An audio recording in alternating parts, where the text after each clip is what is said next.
This is the operation of the turn signal switch. To adjust the cable, push down on this center section right here, and then the cable will slide out.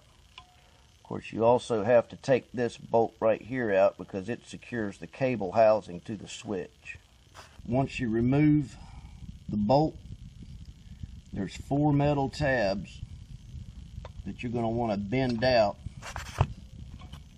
from this back side. If you'll just pull these out a little bit right here and separate the housing, you can then pull the switch apart.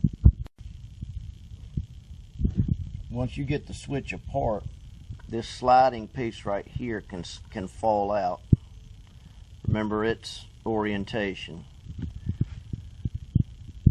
And then the switch part you can lift out of the body, and you can see the brass contacts underneath, and there's also contacts on the switch itself.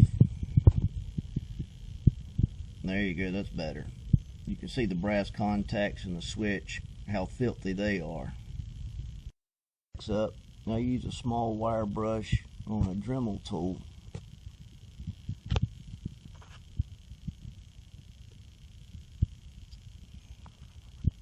I usually apply a little dielectric grease, and you can reassemble the switch.